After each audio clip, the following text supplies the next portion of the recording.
The metallic voice announcing flight departures echoed through Terminal 3 as I stood there, frozen, staring at the empty space where Harrison had been standing just moments ago. My wedding dress was still carefully packed in its garment bag, waiting to be worn again for the romantic photos we'd planned to take at sunset on the beaches of Mauritius. "Just need to take this call, honey. Won't be a minute," he'd said, squeezing my hand before walking away. That was 45 minutes ago. Our flight would begin boarding in 15 minutes, and my calls were going straight to voicemail. I'd spent the morning in a daze of happiness, barely able to believe that after yesterday's perfect wedding, we were about to embark on our 3-week honeymoon. The weight of the new platinum band on my finger still felt foreign, exciting. Harrison had been unusually quiet during the drive to the airport, but I'd attributed it to exhaustion from the wedding festivities. Now, standing alone amid the bustle of travelers, a creeping sense of dread began to overtake me. A text message finally lit up my phone screen. My hands trembled as I read it. "I'm sorry. I can't do this. Don't try to find me." The ground seemed to tilt beneath my feet. A nearby couple shot concerned glances my way as I gripped the handle of my carry-on luggage for support. The same luggage Harrison and I had picked out together, matching sets in deep burgundy, because he'd said it would be easy to spot. Final boarding call for flight BA-269 to Mauritius. The announcement cut through my thoughts. Our flight. The one we'd spent months planning. The perfect start to our perfect life together. I don't know what possessed me in that moment. Maybe shock, maybe defiance, or maybe just the absolute refusal to let this be my reality. But I straightened my spine and walked to the gate. Our tickets were already paid for. Our resort was booked. And somehow, the thought of returning to our empty apartment, of facing our families and friends with the news that my marriage had lasted less than 24 hours, was more unbearable than boarding that plane alone.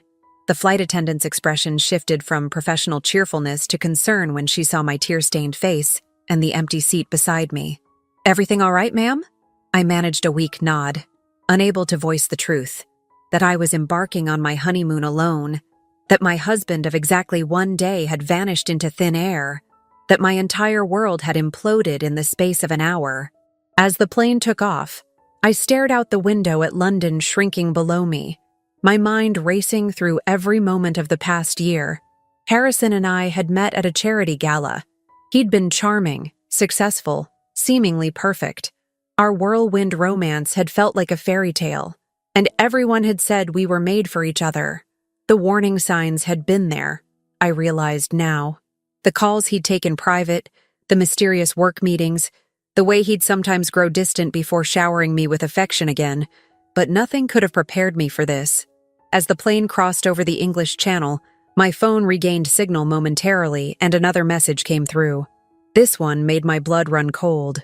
"Check your joint account." I fumbled with the in-flight Wi-Fi, hands shaking as I logged into our banking app. The account we'd opened together 3 months ago, the one where we'd been saving for our future home, showed a balance of 0. Every penny, including my inheritance from my grandmother, was gone.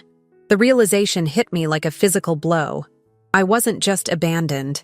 I was alone, betrayed, and financially devastated at 35,000 feet, heading to a luxury resort in Mauritius that suddenly felt like a cruel joke. I ordered a gin and tonic, my first alcoholic drink since the wedding toast yesterday. As I sipped it, trying to steady my nerves, I made a decision. This story wasn't going to end here, at this moment of absolute devastation. I didn't know how yet, but I was going to find out the truth about Harrison, about why he'd done this, about who he really was. The man sitting across the aisle glanced at me sympathetically as I wiped away another tear. If only he knew that this was just the beginning of a story that would prove far more complex and devastating than even I could imagine at that moment. Stepping into the humid Mauritius air felt surreal. The paradise I'd dreamed of for months now seemed to mock me with its perfection. Palm trees swayed in the breeze, and happy couples strolled hand in hand through the airport terminal. I clutched my phone, staring at the screen that displayed a string of increasingly disturbing emails. The first had arrived during my flight, a message from my best friend Amber. "Sienna, call me as soon as you land. Something's wrong. Harrison's sister Annabelle just called me in tears." I'd met Annabelle only 3 times during my year-long relationship with Harrison. She lived in Manchester and always seemed oddly reserved around me, though Harrison had assured me it was just her personality.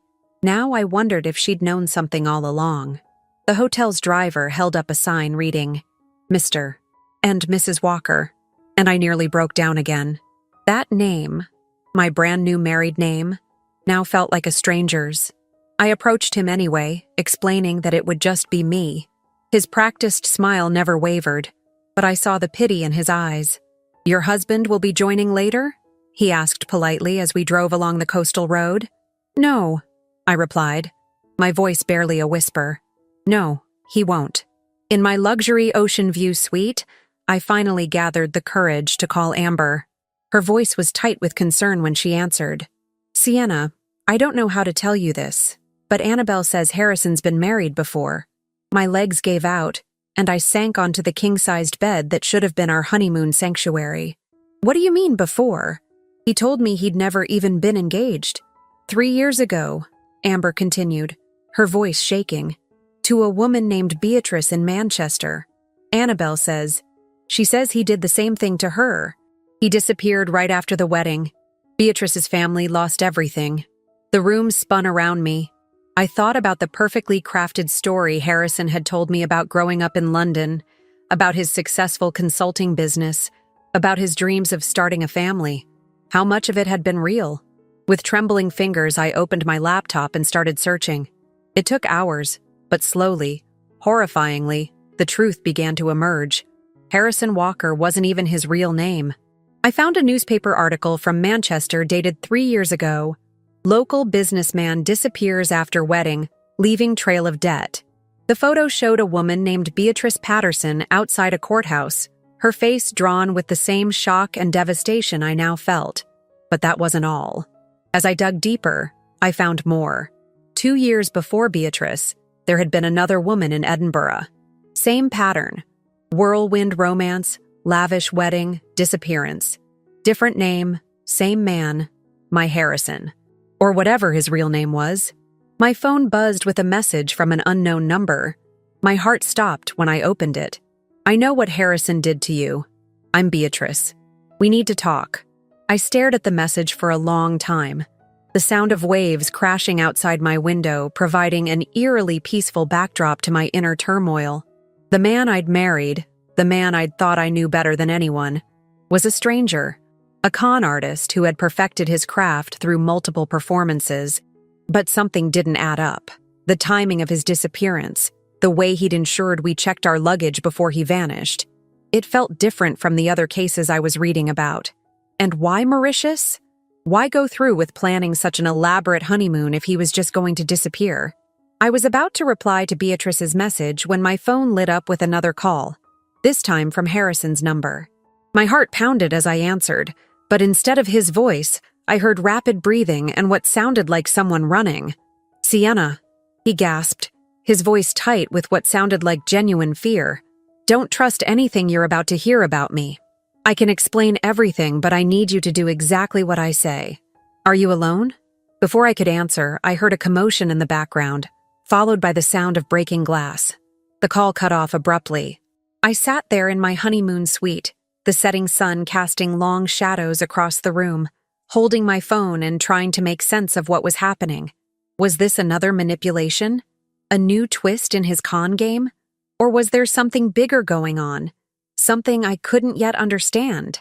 The next message I received wasn't from Harrison or Beatrice, but from Annabelle. "Whatever you do, don't tell anyone where you are. Your life might depend on it." I spent that first night in Mauritius, alternating between tears and frantic research. Beatrice had agreed to a video call, and as I waited for the appointed time, I paced the beautiful beachfront suite that now felt more like a luxurious prison. The sound of happy holidaymakers drifted up from the pool below, their joy a stark contrast to the chaos in my head. When Beatrice's face appeared on my screen, I felt a jolt of recognition, not because we looked alike, but because I saw in her eyes the same haunted look I'd seen in my own reflection that morning. "I'm so sorry this happened to you," she began, her Manchester accent soft and sympathetic. I know exactly what you're feeling right now. But as she began telling her story, I realized something wasn't adding up. The Harrison she described, a brash, materialistic man who swept her off her feet with expensive gifts and grand gestures, seemed like a completely different person from the quiet, thoughtful man I'd fallen in love with. He was always showing off his wealth, Beatrice continued, taking me to the finest restaurants, buying me jewelry. Is that how he was with you? I shook my head slowly. No. Harrison, my Harrison. He was different. We usually cooked at home. He preferred intimate dinners to fancy restaurants. The only expensive gift he ever gave me was my engagement ring. Beatrice's expression changed, a flash of confusion crossing her face. That's strange. Did he ever mention someone named Blake? The name hit me like a physical blow. Blake had been Harrison's best friend, the best man at our wedding. He'd given a heartfelt speech about their 15-year friendship, about how Harrison had helped him through his divorce 3 years ago.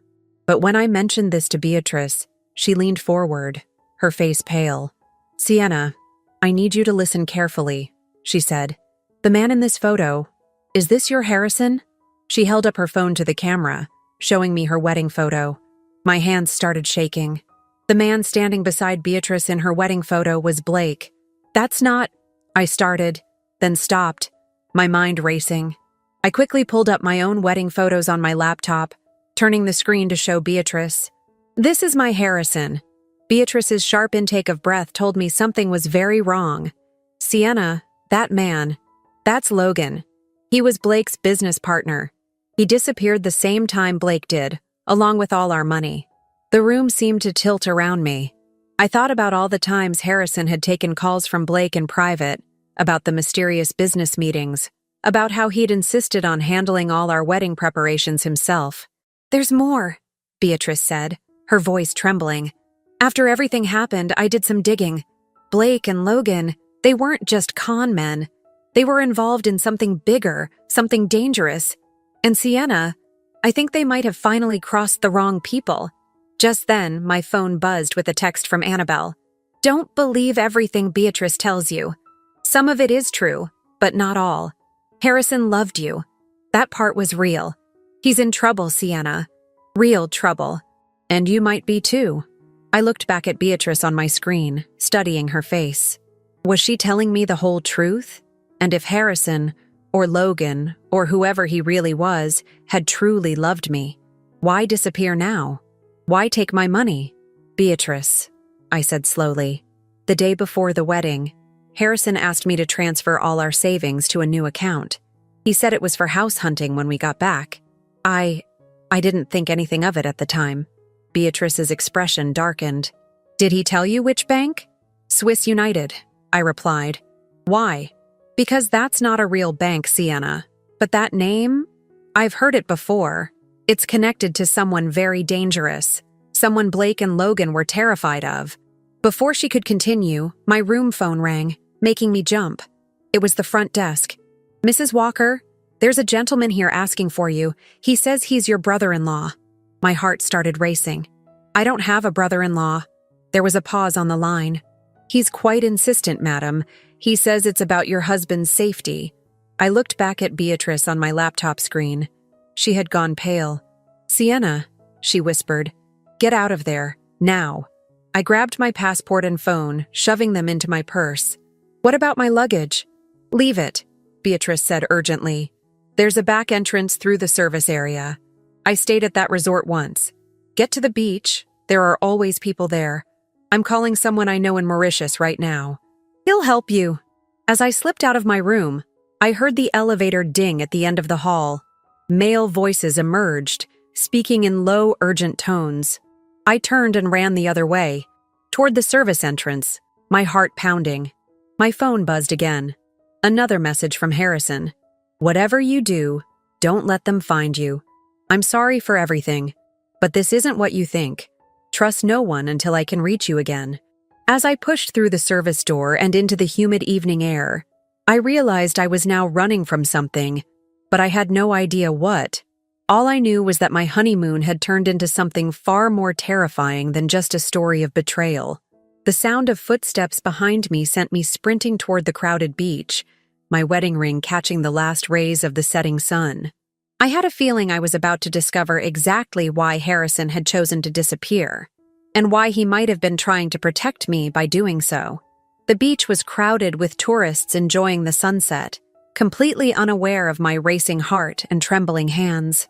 I forced myself to walk casually, fighting the urge to run as I heard voices behind me speaking in hushed tones. My white sundress, which I'd changed into after arriving at the resort, now felt painfully conspicuous against the darkening sky. My phone vibrated. A message from Beatrice with a location pin. Go to Le Petit Café in Grand Bay. Ask for Antoine. He's expecting you. I flagged down a taxi, constantly checking over my shoulder. The driver, an elderly man with kind eyes, must have sensed my distress. Everything okay, madame? Yes, I lied, then made a split-second decision. Actually, no. I think I'm being followed. Could you… He nodded before I could finish, pulling away from the resort with surprising speed. In the side mirror, I saw two men in dark suits emerge onto the street, looking around frantically. As we drove along the coastal road, my phone lit up with a series of messages that made my blood run cold. They were from Annabelle. Sienna, I need to tell you the truth about Harrison. About everything. He's my brother, but Logan isn't his real name either. We're both in witness protection. Or we were, until 3 days ago. My hands shook as I read the next message. The business with Blake. It wasn't what you think. Harrison was working undercover. He's been helping build a case against a major international crime syndicate. Blake was his way in. But something went wrong. The taxi wound through narrow streets lined with colorful buildings, finally pulling up outside a small cafe with peeling blue paint. The driver refused to take my money. Stay safe, madame, he said softly. Inside Le Petit Café, a man I assumed was Antoine led me to a back room that looked like it hadn't been redecorated since the 1970s. The ancient ceiling fan squeaked as it turned, and the air smelled of old coffee and secrets. Beatrice called me, he said in heavily accented English. She told me about Harrison. Or should I say, Agent Logan Morrison. The name hit me like a physical blow. Agent? My mind raced back through every moment of our relationship, searching for signs I might have missed. 3 years ago, Antoine continued, your husband helped us track down one of the biggest financial criminals in Europe. Blake was his partner in the operation. They got close to the target, but something went wrong. The target figured out they were undercover agents. Blake disappeared. We thought he was dead. I sank into a worn leather chair, my legs no longer able to support me. But the wedding? Taking my money? Running away? Antoine's face softened. The money isn't gone, Sienna. It's being held in a secure account. Harrison transferred it to protect it. And you. 2 days before your wedding, we received intelligence that Blake had resurfaced. He's working for them now. And he knows everything about you and Harrison. My phone buzzed again. Another message from Harrison. Sienna, if you're reading this, you're hopefully with Antoine by now. I'm sorry for leaving you like that, but they were watching the airport. They would have grabbed both of us if I hadn't created a diversion.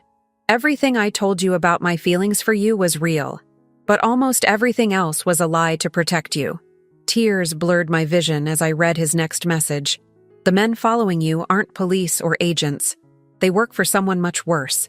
Someone who's been using banks and businesses across Europe to fund terrorist operations. We were close to exposing everything when Blake betrayed us. Antoine placed a burner phone on the table between us. Harrison will contact you on this. But first, you need to make a choice, Sienna. We can get you back to London tonight. Put you in protective custody. Or what? Or you can help us finish what Harrison started. Help us bring down the entire operation. But I warn you, if you choose to stay, your life will never be the same. I stared at the burner phone, thinking about the man I'd fallen in love with. The man who had lied about everything except his feelings for me. The man who was now risking his life to protect me and stop something much bigger and more dangerous than I could have imagined. The ceiling fan continued its monotonous squeak as I reached for the phone. Before I could touch it, the cafe's front doorbell jingled. Antoine's face transformed from calm to alarm in an instant. They found us. he whispered, reaching for something under his jacket. Quick, through the kitchen. But as I stood up, I heard a familiar voice that made my heart stop. A voice I thought I'd never hear again. "Hello, Sienna," Blake said, stepping into the back room.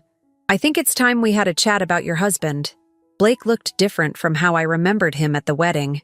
Gone was the charming smile and easy manner.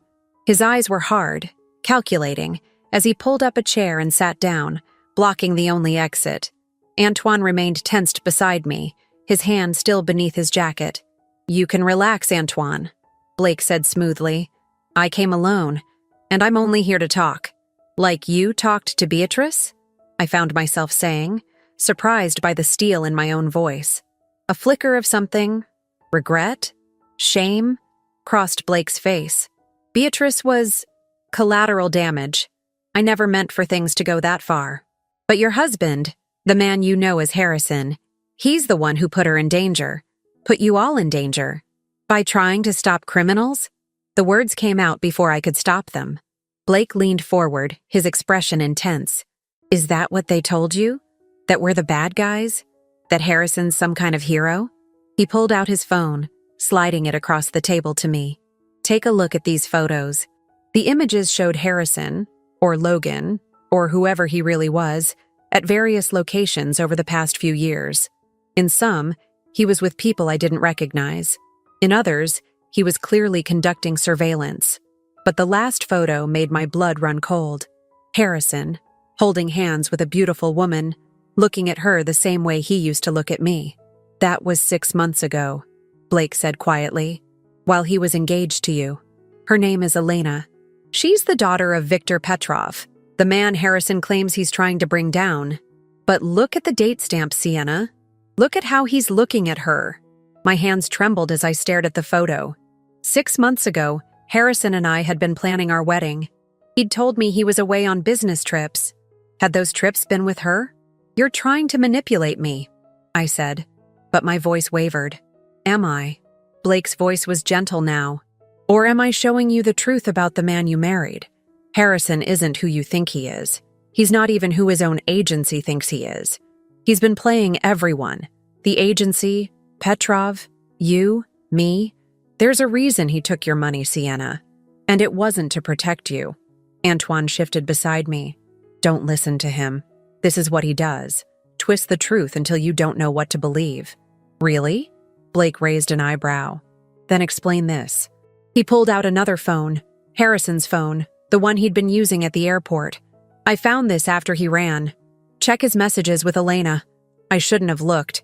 Every instinct told me not to, but I had to know. The messages went back months. They were intimate, loving. Plans for a future together. Plans that had nothing to do with any investigation. "He's been working with Petrov all along," Blake continued. "The agency investigation was his cover. He needed a legitimate wife to make his story believable. Someone with a clean background. Someone trusting. You were perfect. But Elena, she was his real target. Through her, he could get to Petrov's millions. The money he took from you?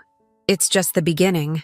My mind raced back through every moment with Harrison. The late-night calls, the mysterious business trips, the way he'd insisted on handling all our finances. Had any of it been real? "If what you're saying is true," I managed, "why are you telling me this? Why not go to the agency?" Blake's expression darkened. "Because Petrov's men are hunting both Harrison and me now. He discovered something about both of us, something that could destroy everything. I need your help, Sienna. You're the only one who might be able to reach Harrison before it's too late."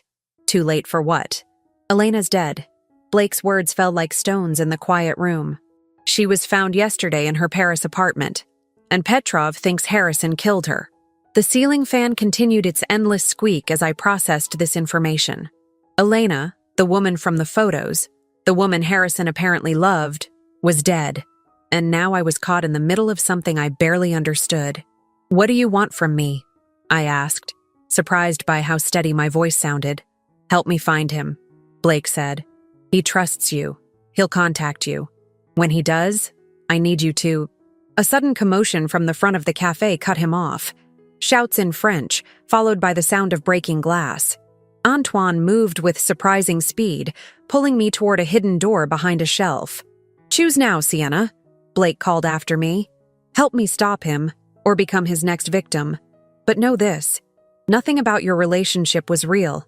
You were just part of his cover story." As Antoine led me through a narrow passage that smelled of damp and old spices, I clutched the burner phone he'd given me earlier. Harrison had lied about who he was. That much was clear. But Blake's story had holes, things that didn't quite add up. I thought about Harrison's last message. "Trust no one until I can reach you again." The sound of footsteps echoed behind us as we emerged into a dark alley. Antoine pushed me toward a waiting motorbike. "Go," he said urgently. "My friend will take you somewhere safe. But first, do you trust Harrison?" I looked back at the cafe, thinking about the photos, the messages, everything I'd just learned. "I don't know," I admitted, "but I trust that there's more to this story, and I need to hear it from him." The motorbike roared to life just as shouts erupted from the cafe's back entrance. As we sped away into the gathering darkness, I realized I'd made my choice. I was going to find Harrison, not to help Blake, but to uncover the truth, whatever it might be. My phone buzzed one last time. A message from an unknown number. "Elena isn't dead, but she will be if I don't get to her first. Still trust me?" The motorbike wound through the darkening streets of Grand Bay, the warm air heavy with the scent of sea salt and frangipani. My driver, a young woman who'd only identified herself as Marie, seemed to know exactly where she was going, taking turns and back alleys with practiced precision. We finally stopped at a small guest house tucked away in a residential area, its pink walls barely visible in the growing darkness. "Room 12, Marie said, handing me a key. "There's a laptop inside. Check your email." Sure enough, waiting in my inbox was a message from an address I didn't recognize, sent just minutes ago. "Sienna, I know you've spoken to Blake by now. I know about the photos, the messages, everything he showed you. Some of it's real. Most of it isn't. Elena is Viktor Petrov's daughter, yes. And yes, I got close to her, but not for the reasons Blake told you. Elena has been helping us gather evidence against her father for the past year. Those messages you saw? Part of our cover. The photos? Staged for Petrov's surveillance. But something went wrong. Elena discovered something in her father's files, something bigger than anything we'd anticipated. Then she disappeared. Blake told you she's dead because that's what Petrov wants everyone to believe. The truth is, she's hiding. And the only person who knows where is the one person I trusted more than anyone in the world. You. Check your wedding dress. D. My hands trembled as I read the email again. The wedding dress I'd packed so carefully, planning to wear it for our sunset photo shoot. The dress that was still in my luggage back at the resort. My phone buzzed. A message from Annabelle. "The men at the resort are gone. It's safe to go back. Whatever's in that dress, Sienna, it's what everyone's looking for." I thought back to the weeks before the wedding. Harrison had insisted on taking my dress for final alterations just 3 days before the ceremony. Had Elena hidden something in it then? "I can take you back," Marie said quietly from the doorway. "But first, you should see this." She handed me a tablet. On it was a video dated 2 days ago. Security footage from what looked like a hotel lobby. Elena walked through the frame, very much alive, carrying a small red bag. Behind her, partially hidden behind a newspaper, was Blake. "He lied about not knowing where she is," Marie said. "The question is, why?" My mind raced. If Blake had lied about Elena's death, what else had he lied about? I pulled out the burner phone Antoine had given me and dialed the only number saved in it. Harrison answered on the first ring. "Sienna." His voice was strained, exhausted. "I'm so sorry. For everything. But I need you to listen carefully.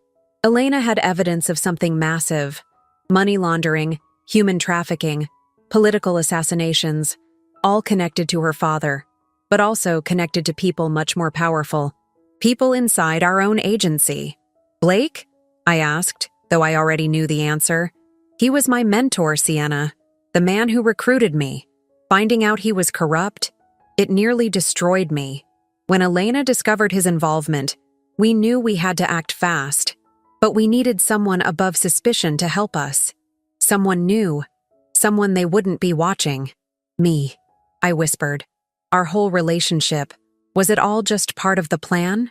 There was a long pause. When Harrison spoke again, his voice was thick with emotion.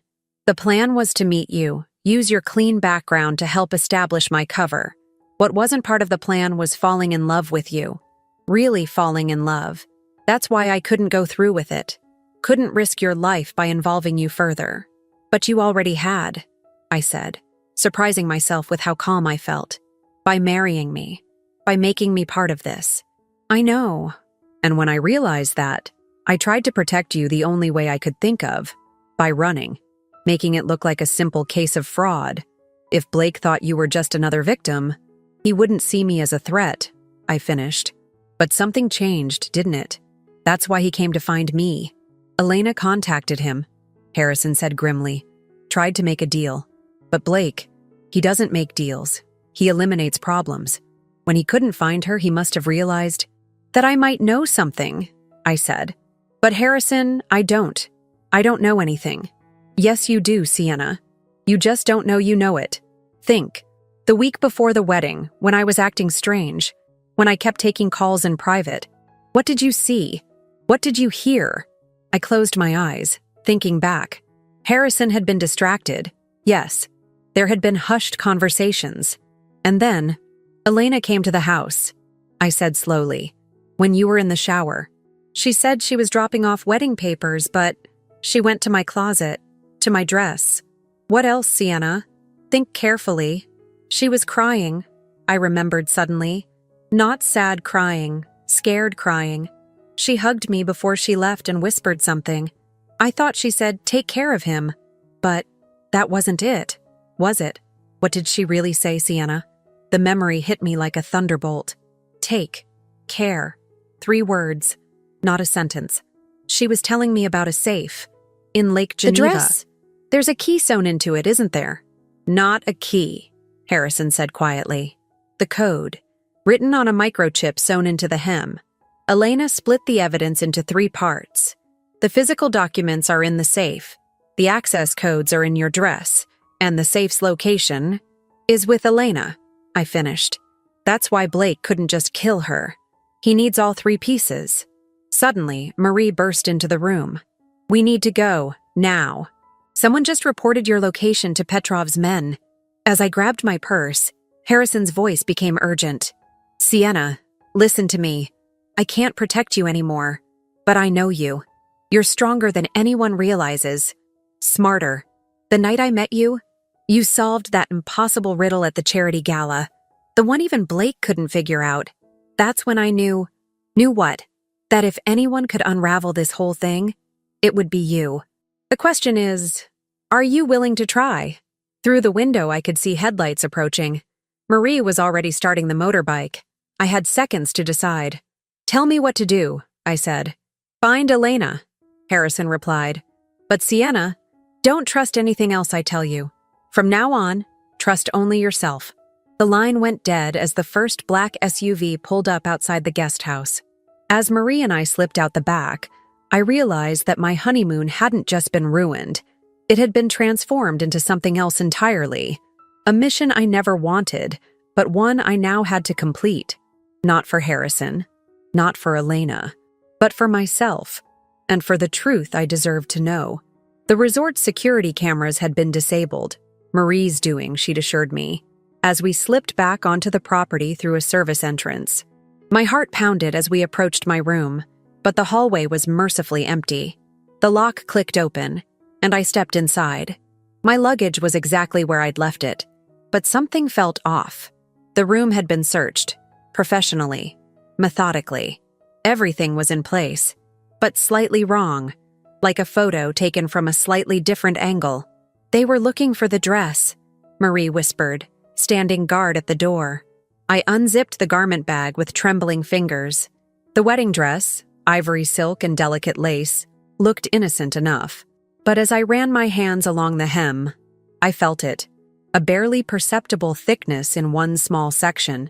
We need to get it out, I said, reaching for the scissors from my toiletry kit. No time, Marie responded urgently. Someone's coming. We need to move. Now. I shoved the dress back in its bag and followed her out, my mind racing.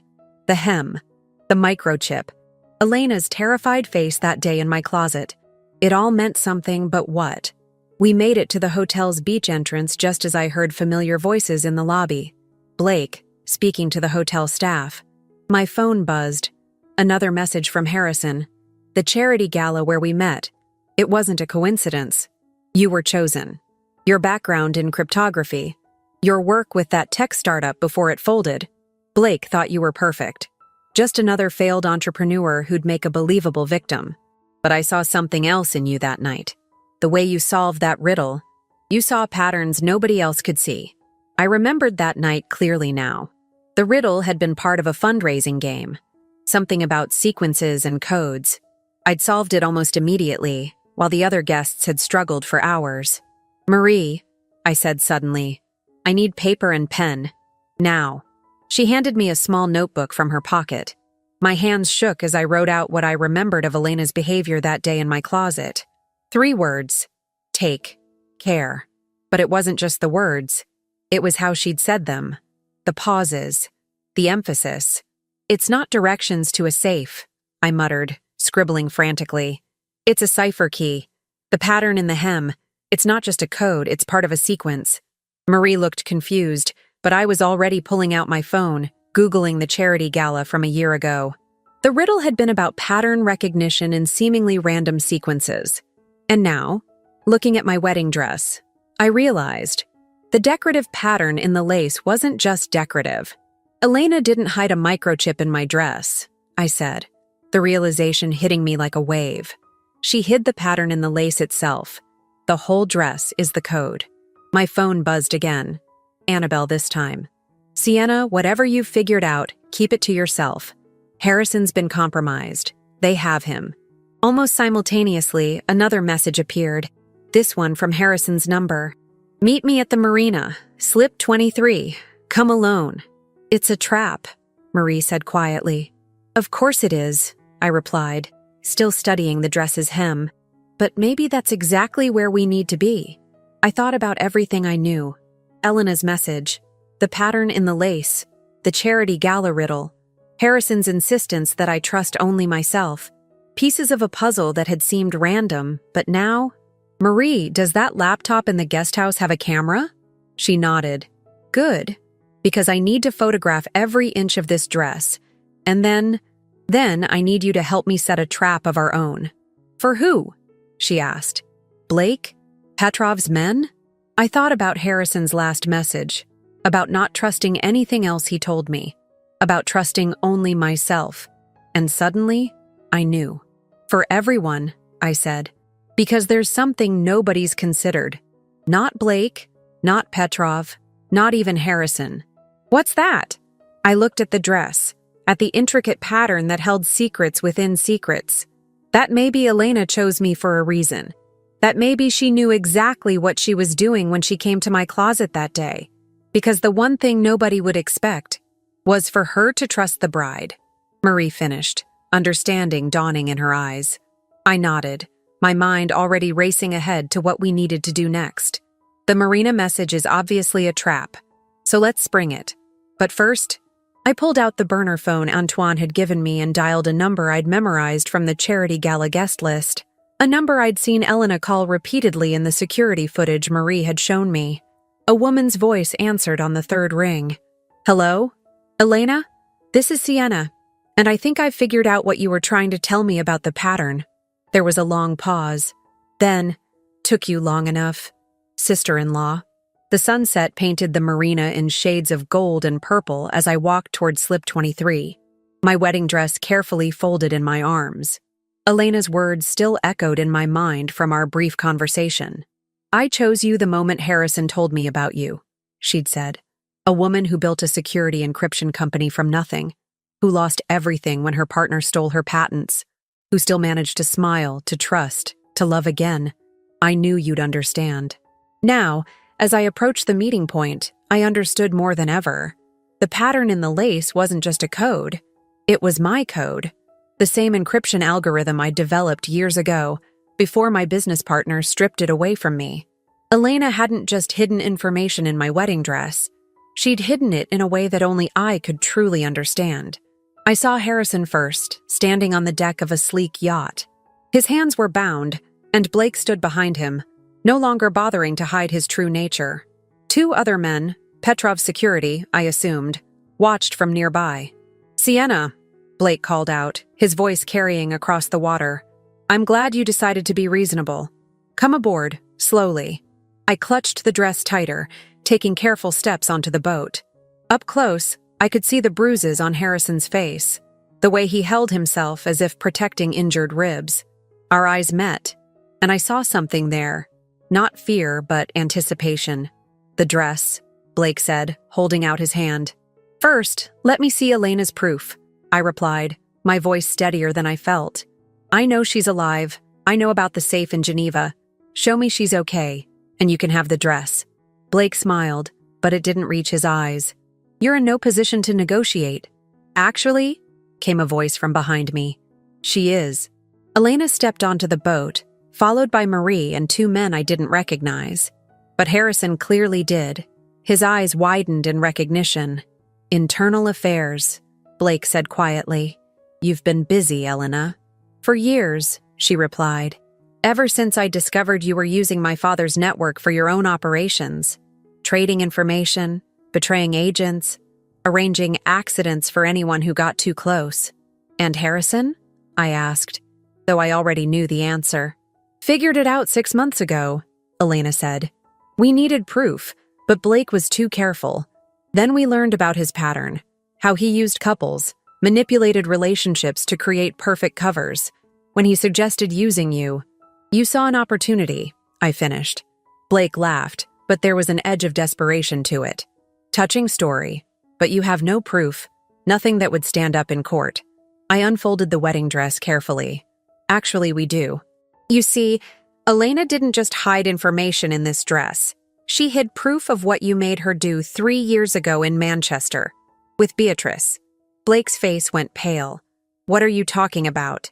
"The real reason you're so interested in this dress," I continued, "isn't the banking information or the safe codes.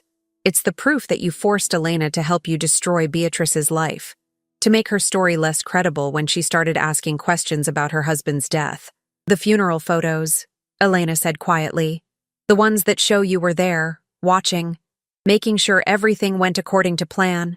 They're woven into the lace pattern, along with every other piece of evidence I've gathered over the years, encoded using Sienna's own encryption algorithm, the one you helped her partner steal, thinking you could use it for your own operations."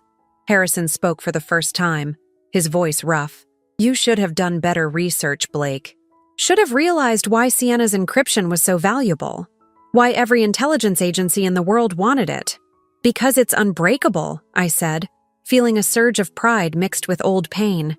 "Even after my partner stole it, he could never fully understand how it worked. But I do. I always did." "You really think I won't just take it?" Blake's hand moved toward his jacket. "Already taken care of," Marie said, holding up her phone. "The pattern has been photographed and uploaded. If anything happens to any of us, it goes public. All of it." I saw the moment Blake realized it was over. The subtle shift in his stance, the flicker of defeat in his eyes. The internal affairs agents moved forward smoothly, professionally. "Sienna," Harrison said softly as they led Blake away. "I'm so sorry. For lying, for leaving you at the airport, for all of it." I looked at him, really looked at him. The man I'd fallen in love with.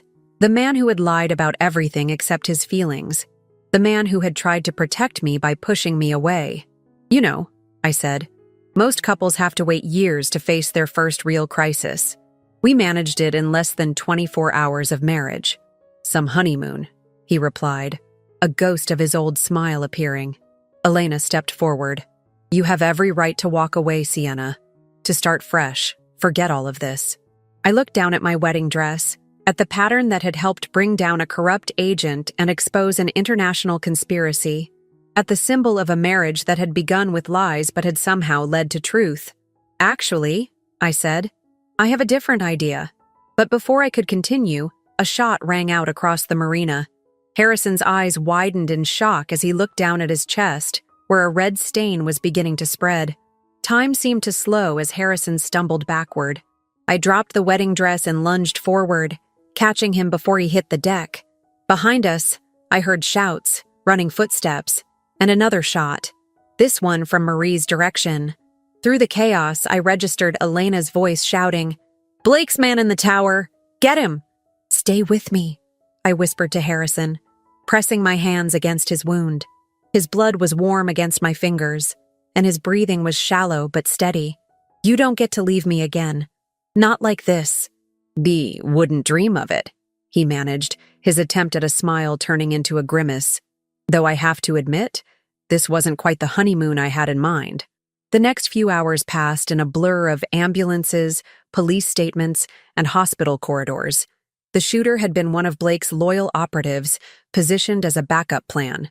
Marie's quick response had prevented him from getting off a fatal shot. The bullet had missed Harrison's vital organs, though he'd lost a lot of blood. As I sat in the hospital waiting room, still wearing my blood-stained clothes, Elena brought me a coffee and sat down beside me. "He's going to be okay," she said softly. "The doctors are confident."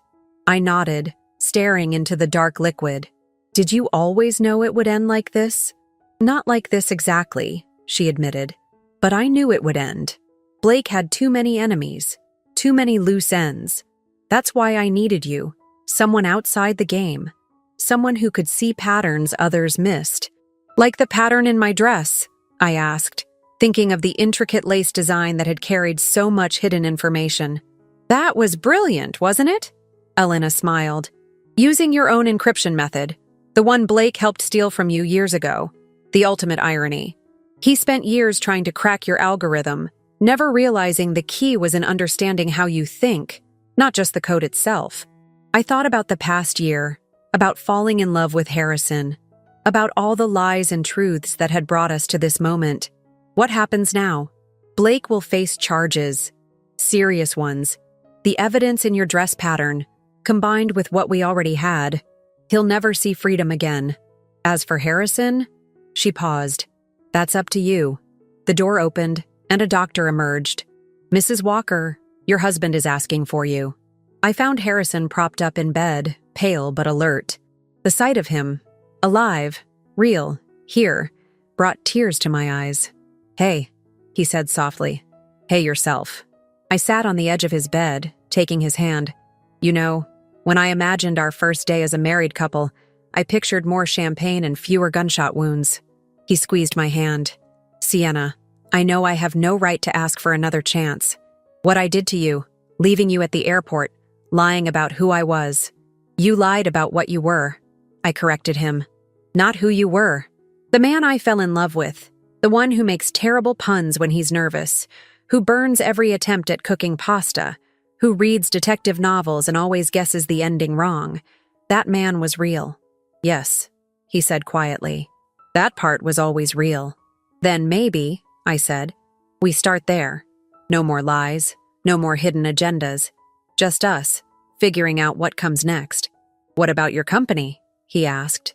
"Now that Blake's role in stealing your encryption algorithm is exposed, you could get everything back."